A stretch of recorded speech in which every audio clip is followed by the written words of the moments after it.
তিন দশক পর জাতিসংঘ সদর দপ্তরে বৈঠক হতে যাচ্ছে মার্কিন প্রেসিডেন্ট জো বাইডেন আর বাংলাদেশের প্রধান উপদেষ্টা ডক্টর মোহাম্মদ ইউনূসের। প্রধান উপদেষ্টা সফর সঙ্গী শহীদুল আলম বলেন, এই বৈঠকে বাংলাদেশের সঙ্গে শুধু যুক্তরাষ্ট্রের নয়, বিশ্বের সঙ্গে সুসম্পর্ক গড়ে উঠবে। আর বিশ্লেষকরা বলছেন, জিএসপি সুবিধা পাওয়া নিয়েও এই বৈঠকে গুরুত্ব পাবে। জাতিসংঘের সদর দপ্তর থেকে বিস্তারিত জানাচ্ছেন সহকর্মী হাবিব রহমান।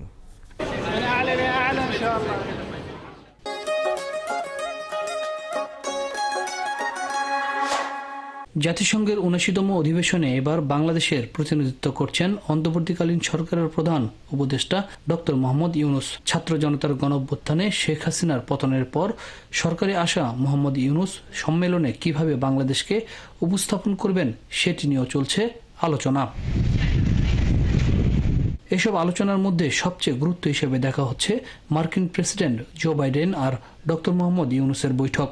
তার সফরসঙ্গী আলোকচিত্রী সাংবাদিক শহীদুল আলম বলেন, ভারতের সাথে বাংলাদেশের সম্পর্কটা গুরুত্বপূর্ণ।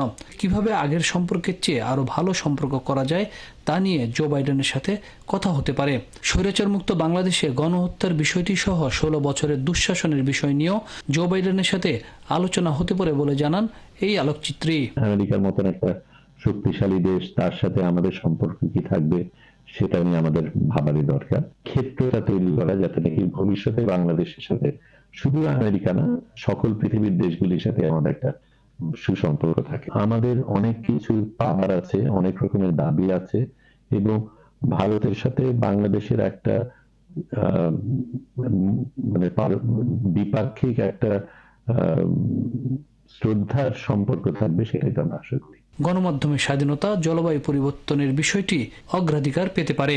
আমাদের মিডিয়া নিয়ে, আমাদের শিক্ষা নিয়ে, আমাদের ক্লাইমেট চেঞ্জ নিয়ে অনেকগুলি জিনিস নিয়ে আলাপ করায় আগ্রহী। আমি মনে করি যেই জায়গায় হয়তো সবচেয়ে বড় ভূমিকা বাংলাদেশ রাখবে সেটা হচ্ছে ক্লাইমেট চেঞ্জের ক্ষেত্রে বাংলাদেশ একটা জোরালো ভূমিকা রাখবে, এবং আমি মনে করি বাংলাদেশ সেখানে নেতৃত্ব দিতে পারে।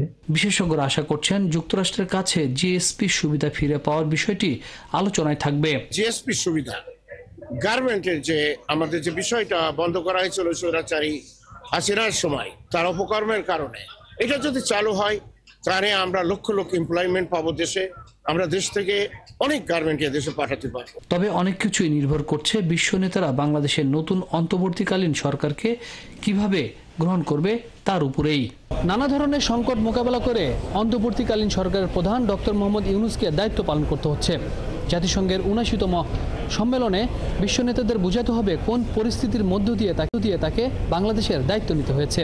তার ভাষণে বিশ্ব নেতারা কতটা আশ্বস্ত হন তার উপর নির্ভর করছে জাতিসংঘের সম্মেলন কতটা ফলপ্রসূ হবে বাংলাদেশের জন্য।